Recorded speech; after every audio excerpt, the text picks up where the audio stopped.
এখানে একটি বিষয় যে আসলে হজের সময়টা, যেমন নামাজের সময় ফজরের নামাজ ফজরের সময়ই পড়তে হয়, জোহরের নামাজ জোহরের সময় পড়তে হয়, এই যে একটা টাইম অনুযায়ী কিন্তু পড়তে হয়। হজও কিন্তু একটা জীবনে আল্লাহ তাআলা বলেছেন যে সামর্থ্যবান লোককেই কিন্তু হজ করতে হবে, এটাই কিন্তু সুন্নাহ অনুযায়ী স্বীকৃত। কিন্তু সেক্ষেত্রে আমরা হজের সময়টাকে আমরা কীভাবে নির্দিষ্ট করবো? আপনি বলছেন যে একজন যুবক বা তরুণ বয়সে যাওয়া উচিত, এটা যেমন তরুণ এবং যুবক বয়সে তো তার ফরজ নাও হতে পারে অথবা তার হতেও পারে, এই জিনিসগুলো ক্ষেত্রে আপনি কি মনে করেন? জি, আপনি প্রশ্ন করলেন যে তরুণরা হজে যাবে, কোনো তরুণের ক্ষেত্রে এমনটা ঘটতে পারে যে তার উপর হজ এখনো ফরজ হয়নি, সেক্ষেত্রে সে হজে যাবে না।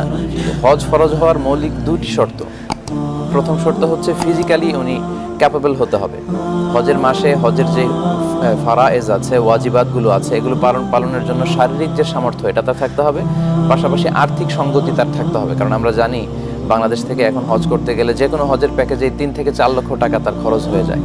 তো এই টাকা যদি থাকে, প্রশ্ন হচ্ছে যেই যুবকদের এই শারীরিক সামর্থ্যও আছে, আর্থিক সঙ্গতিও আছে, তারা হজ ফরজ হয়ে যাওয়ার পরেও হজে যাচ্ছে না, এটা ঠিক না। এই সময়টা কখন আসবে? এটা কি যখন সামর্থ্য হয়ে যাবে এ ধরনের কি ডিসিশন নিতে পারে যে 1 বছর 2 বছর আমি 5 বছর পরে করব বা 7 বছর পরে করব? তো হজ ফরজ হলে কি সঙ্গে সঙ্গেই নিয়ত করতে হবে, নাকি এরকম ডিলে করে বা অন্য কোনো সময়ও এভাবে করা যেতে পারে? একজন প্র্যাকটিসিং মুসলিমার উচিত তার উপর যখন হজ ফরজ হয়ে যাবে তখনই হজ করে ফেলা। কেননা বিষ্ণু ইসলাম বলেছেন তাআজ্জালু ইলাল হজ, তোমরা তাড়াহুড়ো করে হজ করো।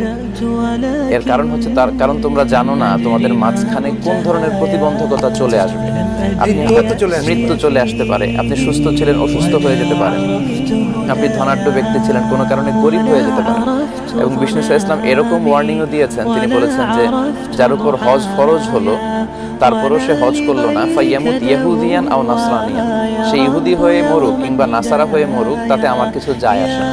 এজন্য বিষ্ণু ইসলাম যেটা আমাদেরকে উৎসাহিত করেছেন যে তোমরা হজের ব্যাপারে তাড়াহুড়ো করো, এবং হজ করলে কিন্তু তার রিজিকে, তার কার্যক্রমে, তার প্ল্যানিংয়ে, তার সবকিছুতে একটা বারাকা আসে।